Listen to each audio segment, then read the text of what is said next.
ರೀತಿಯಲ್ಲಿದೆ, ಸಂಘಟಿತರಾಗಿದ್ದೀವಿ. ಯಾವನೋ ಇವನು ಇದು ಬಟ್ಟಿ ಧರಿಸ್ಕೊಂಡು ಇವನು ಸ್ವಯಂಕೃತವಾಗಿ ಯಾರ್ದೋ ಮಾತು ಕೇಳ್ಕೊಂಡು ಅಲ್ಲ ನಮ್ಮ ಸರ್ಕಾರಕ್ಕೆ ಸರ್ಕಾರ ಇರೋ ಮಟ್ಟ ನಾವು ಹೋಗೋದಿಲ್ಲ ಅಂದವ್ರು. ಮತ್ತೆ ನಮ್ಮ ಮುಖ್ಯಮಂತ್ರಿ ಹತ್ರ ಯಾಕೆ ಹೋದ್ಲಪ್ಪ ಇವ? ಯಾಕೆ ಹೋದ? ಎದಕ್ ಹೋಗಿದ್ದ ಕೇಳ್ರಿ ಅವ್ನಿಗೆ ಪ್ರಶ್ನೆ. ಹಕೀಕತ್ ನಿಜವಾದ ಹಕೀಕತ್ ಗೊತ್ತಾಗತ್ತೆ. ಬೇರೆ ಸ್ವಾಮೀಜಿಗೆ ನೀವು ಮತಕ್ಕೆ ಮತ್ತೆ ಸಿದ್ಧತೆ ಮಾಡ್ಬೋದು. ಯಾವ್ದು ಸ್ವಾಮೀಜಿ ಮಾಡೋ ಪ್ರಶ್ನೆನೇ ಇಲ್ಲ. ಈಗ ನಾವು ವರದಿಯನ್ನ ಇನ್ನೊಂದು 2 ಕ್ಷೇತ್ರ ಬಾಕಿ ಇದೆ, ಬೀಳಿಗಿ ಮತ್ತು ಮುಧೋಳ. ಇವತ್ತು ನಾನು ಹೋಗ್ತಾ ಇದ್ದೀನಿ ಲೋಕಾಪುರ್ಗೆ. ಸನ್ಮಾನ್ಯ ತಿಮ್ಮಾಪುರ ಸಾಹೇಬ್ ಕರ್ಕೊಂಡು ಡಿ ಪಾಟೀಲ್ ಅವರು ಅವ್ರ ಊರಲ್ಲಿಲ್ಲ, ಹುಷಾರಿಲ್ಲ. ಅವ್ರು ಬಂದ ಮೇಲೆ ಅದೊಂದು ವಿಸಿಟ್ ಮಾಡಿ ಬಹುತೇಕ ನಾನು ಸೋಮವಾರ ವರದಿಯನ್ನ ನಾನು ಸರ್ಕಾರಕ್ಕೆ ಸಲ್ಲಿಸ್ತೀನಿ. ಅದಕ್ಕೇನು ಸೂಕ್ತ ನಿರ್ಣಯ ಪರಿಸ್ಥಿತಿಯನ್ನು ನಾವು ಅವಲೋಕನೆ ಮಾಡಿದ್ದೀವಿ. ನಾವೇ ಸ್ಥಳೀಯ ಖುದ್ದಾಗಿ ನಾನೇ ಭೇಟಿ ಕೊಟ್ಟಿದ್ದೀನಿ ರೈತರ ಹೊಲಕ್ಕೆ. ರೈತರ ಸಂಕಷ್ಟವನ್ನ, ಅವರು ನೋವನ್ನ ನಾನು ಅರ್ಥ ಮಾಡ್ಕೊಂಡಿದ್ದೀನಿ. ಅದನ್ನ ನಾನು ಮುಖ್ಯಮಂತ್ರಿಗಳ ಹತ್ರ ವಿವರವಾಗಿ ತಿಳಿಸ್ತೀನಿ. ಖಂಡಿತವಾಗಿ ಅವ್ರು ನ್ಯಾಯ ಕೊಡಿಸ್ತಾರೆ.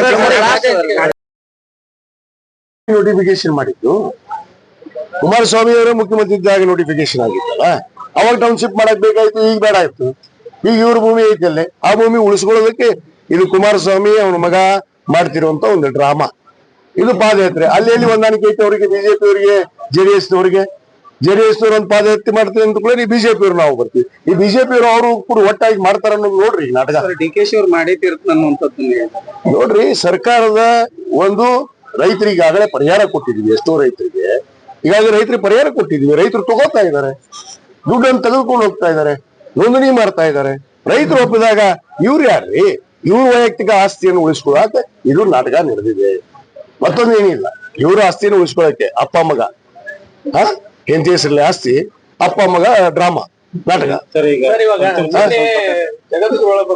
ವಿರುದ್ಧವಾಗಿ ಮಾತಾಡಿದ್ರಿ, ಅದ್ರ ಮೇಲೆ ಅವ್ನ ವಯಸ್ಸು ಎಷ್ಟು ಕೇಳ್ರಿ ಅವ್ನ ಸ್ವಾಮಿಗೆ? ಅವ್ನು ಆಗ್ತಾರಲ್ಲ, ಪೋಸ್ಟಿಂಗ್ ಮಾಡಿಸ್ತಾನಲ್ಲ ಸಣ್ಣ ಹುಡುಗ್ರೆ. ಅವ್ನ ವಯಸ್ಸು ಎಷ್ಟು ಪ್ರಬುದ್ಧತೆ ಅವನಿಗೆ? ಈ ಚಿಲ್ಲರ ಬುದ್ಧಿ ಬಿಡಬೇಕು. ಫಸ್ಟ್ ಗುರು ಆದವನು ಚಿಲ್ಲರ್ ಇರಬಾರ್ದು. ಭಕ್ತರನ್ನ ಸಮಾನವಾಗಿ ಕಾಣುವಂತ ಹೃದಯ ಉಳ್ಳವರಾಗಿರ್ಬೇಕು. ಭಕ್ತರನ್ನ ಚಂದ ಕಾಣಕ್ ಹೇಳ್ರಿ.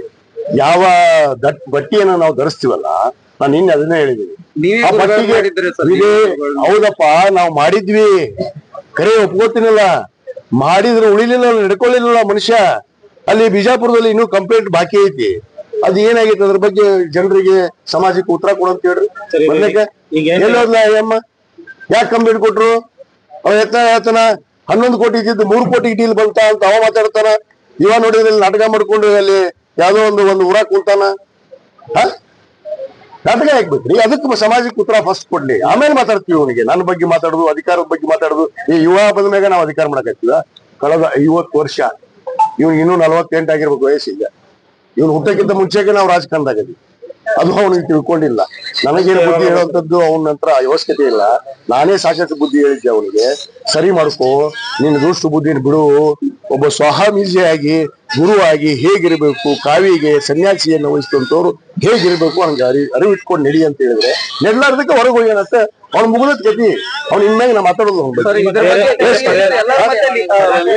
ಕೂಸು ಬಡುವ ಮಾತು ಕೇಳಕ್ಕೆ ಇಚ್ಛೆ ಪಡ್ತಾರೆ. ಈ ರಾಜ್ಯದ ಜನತೆ ಯಾರಿಗೆ ಇವತ್ತು ಅಧಿಕಾರ ಕೊಟ್ಟಿದ್ದಾರೆ? ಯಾರಿಗೆ ಅಧಿಕಾರ ಕೊಟ್ಟಿದ್ದಾರೆ? ಕಾಂಗ್ರೆಸ್ ಪಕ್ಷಕ್ಕೆ. ಇವತ್ತು ಮುಖ್ಯಮಂತ್ರಿಗಳು ಯಾರಿದ್ದಾರೆ? ಸನ್ಮಾನ್ಯ ಡಿ.ಕೆ. ಶಿವಕುಮಾರ್ ಸಾಹೇಬ್. ಸರ್ಕಾರದವ್ರು ಮಾಡಿದ್ರೆ ಸೂಕ್ತನ, ಇವ್ರು ವಿರೋಧ ಪಕ್ಷದವ್ರು ಮಾಡಿದ್ರೆ ಸೂಕ್ತನ?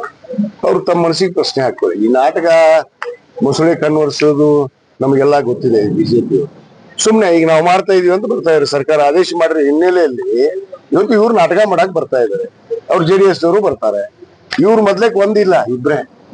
ಆಂತರಿಕವಾಗಿ ಇವ್ರ ಸಂಬಂಧಗಳು ಸುದ್ದಿಲ್ಲ. ಸುಮ್ನೆ ವಿನಾಕಾರಣ ಆರೋಪ ಮಾಡುದು, ಇದು ನಿರಂತರವಾಗಿ ಅವ್ರು ಮಾಡುವಂತ ಕೆಲಸ. ಇವತ್ತು ಸರ್ಕಾರ ಇದ್ದವ್ರಿಗೆ ನಮಗ್ ಜವಾಬ್ದಾರಿ ಇದೆ. ಪರಿಹಾರ ಕೊಡುವಂತದ್ದು ನಮಗ್ ಅಧಿಕಾರ ಇದೆ. ಇವ್ರೇನ್ ಕೊಟ್ಬಿಡ್ತಾರ? ತೋಮ ಅಂತ ಹೇಳ್ರಿ, ಕೇಂದ್ರ ಸರ್ಕಾರದಿಂದ ಬರ್ಬೇಕಾಗಿರೋ ದುಡ್ಡು. ಅದನ್ನ ಏನ್ ಮಾಡ್ತಾರೆ ಇವ್ರು ಸಂಸದರು?